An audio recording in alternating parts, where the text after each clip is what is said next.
Sorrows and joys go hand in hand. Some days can feel quite heavy and stretch longer than usual. Others are airy, fun, and seem to vanish almost as they begin. Life's rhythm and pace constantly shift and transform over time. Life's changes are life's destiny. We all experience this over time. Also this year, take parenthood, for instance. Queen Mary and I enjoy watching our children grow, find their footing, and prepare to fly from the nest. At the same moment, letting go carries a certain weight. This year, Princess Isabella turned 18. Can you believe it? The days with little children might often feel extended, but in a blink of an eye, they're gone, and the kids have grown up before our eyes. Heading out into the world.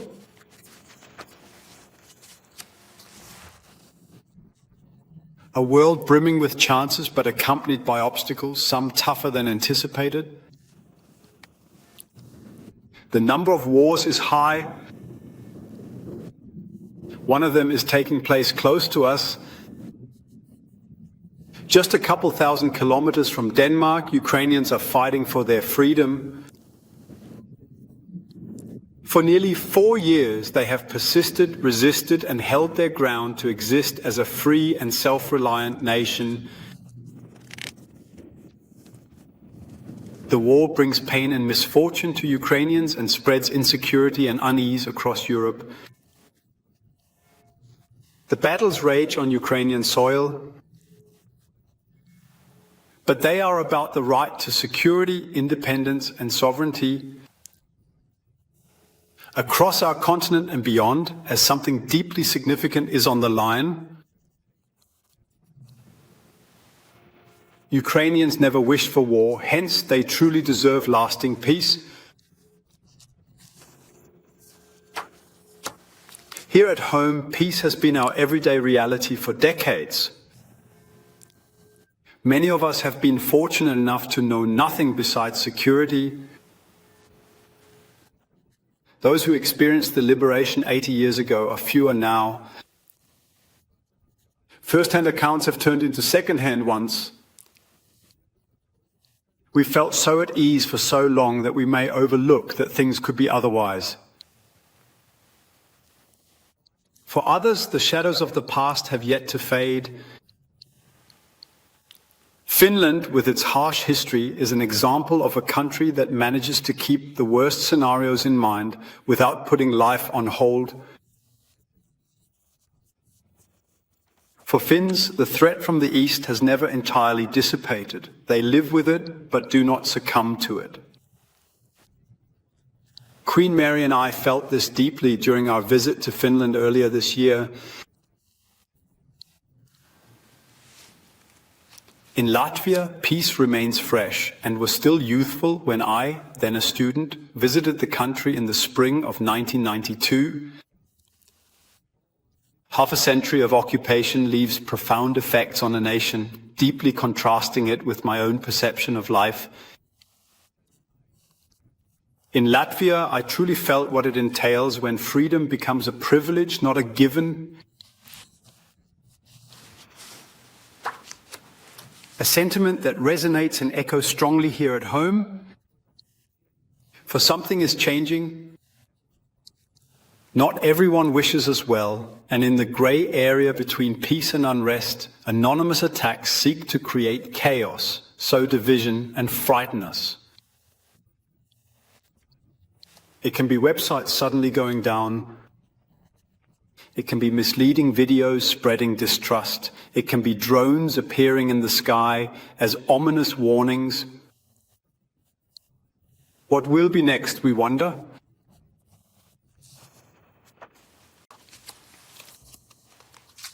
Shutting off the constant stream of news might feel like an escape route. Many may have considered it, but it is only a fleeting comfort. Life occurs as it does, regardless of whether we confront it. The art lies in keeping up without letting fear take over. being alert without dancing to the tune of the wrong influences, stopping stowaways from becoming a part of the fabric of our society. Fortunately, we are good at that at home. We have a strong sense of who we are as a people and what we stand for as a nation. We orient ourselves and are willing to think independently. We trust each other and willingly lend a helping hand. We know our weather without being overly self-centered. Our greatest strength is standing together in the Kingdom of Denmark, in Europe and in NATO.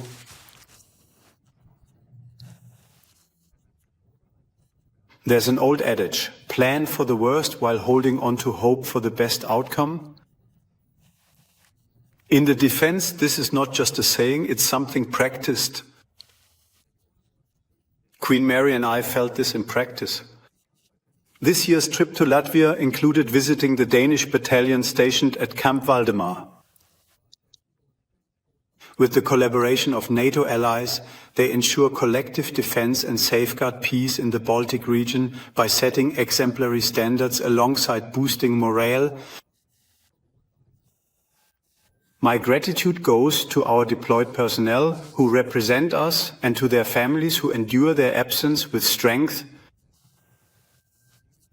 I wish to thank all those who safeguard our country, including the police, emergency services and defense forces. In that same spirit, as a parent, I extend heartfelt New Year's wishes to our conscripts. Your dedication to the community is truly commendable.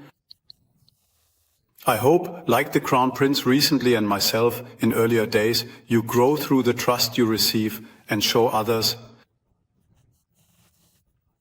You're the foundation of the defense, which will be further strengthened.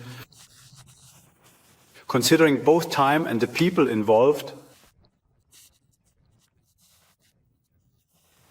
conscription is now obligatory for all Danes, and Greenlandic youth are passionately engaging in the new Arctic military training at Garrison. This means a more diverse and thereby stronger defense force. In essence, the obligation to defend transcends age or limits. We are all obligated to care for our country, and we have a moral and human responsibility toward each other. None are exempt from this call of duty. Our Christian cultural heritage calls on us to be loving, not only toward those closest to us, but also toward our neighbors. The neighbor, which includes those we've embraced in life as well as those we've neglected or distanced ourselves from. This is where the challenge lies. Our task is to strive to find room in our hearts to be kind, even when it feels difficult. In the spring, I had the great joy of returning to Greenland, where I was met once again with overwhelming warmth and friendliness. It was and continues to be a turbulent time.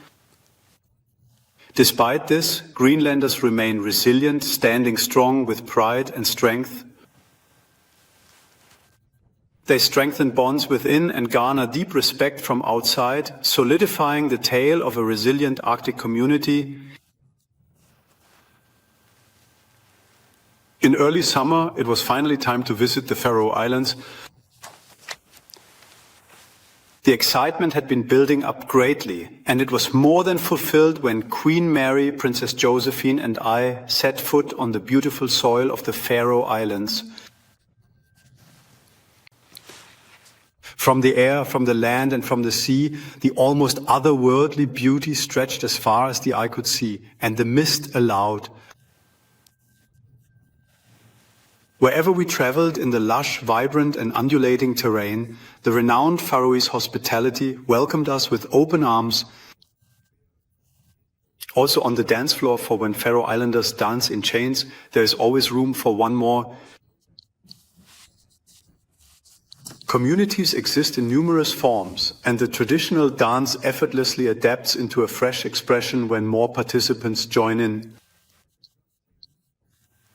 It might seem like only a small act, but for the one standing outside, it can mean everything that the circle pauses to let them in.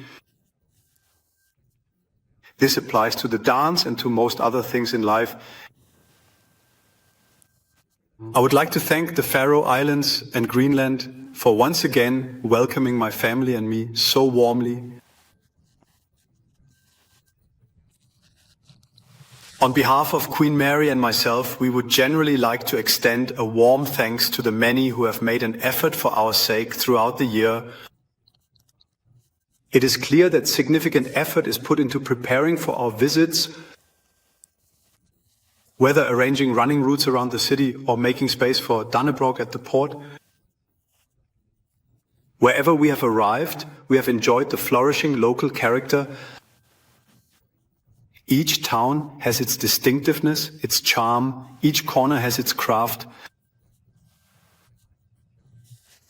In countless locations, we discover cherished ancient handcraft traditions preserved and perfected over multiple generations. The masterful art of glassblowing in Sebi, the joys of recreational fishing, immortalized in texts, and the ingenious seaweed thatch roofs on Læsø. Craftsmanship honed through the ages has provided a means of living for countless individuals over the centuries. Even in today's world, there remains a strong need for individuals with exceptional manual expertise.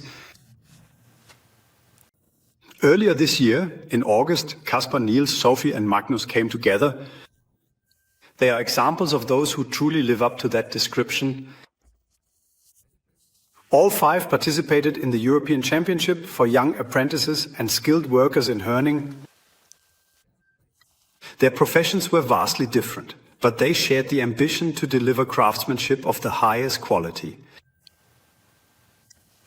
Denmark ended up collecting a sea of medals, which is not only impressive, but also an important inspiration for other aspiring craftsmen.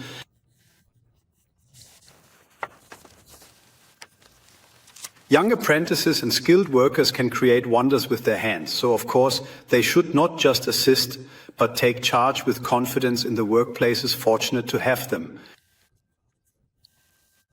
It benefits us all when young people choose a craft. We need more individuals who can skillfully blend intellect and manual expertise.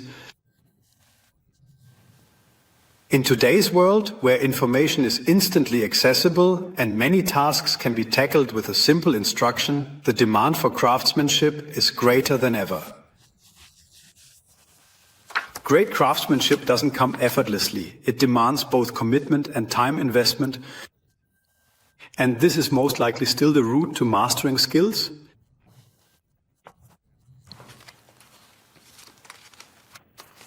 The changes of life are our lot. Whether you were born here, arrived here, live here, or are a Dane abroad, it is the same for all of us. Life's unpredictability is a given and can also be a path to gratitude. Our priorities become more evident when we're occasionally deprived of certain things. When we must deal with unpredictability, it helps us value what we have more deeply. Sadness and happiness, challenges and triumphs, bright skies and gloomy weather. They intertwine. It's impossible to have one without the other. Perhaps that's for the best. For the arrival of spring is so enchanting precisely because we encounter it with winter's cold still in our bodies. Happy New Year. God bless Denmark.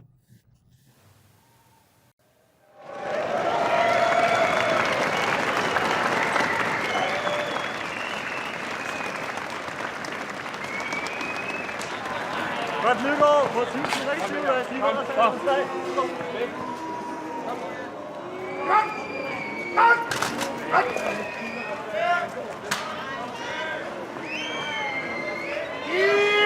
Hansen, stille! Go!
Give it!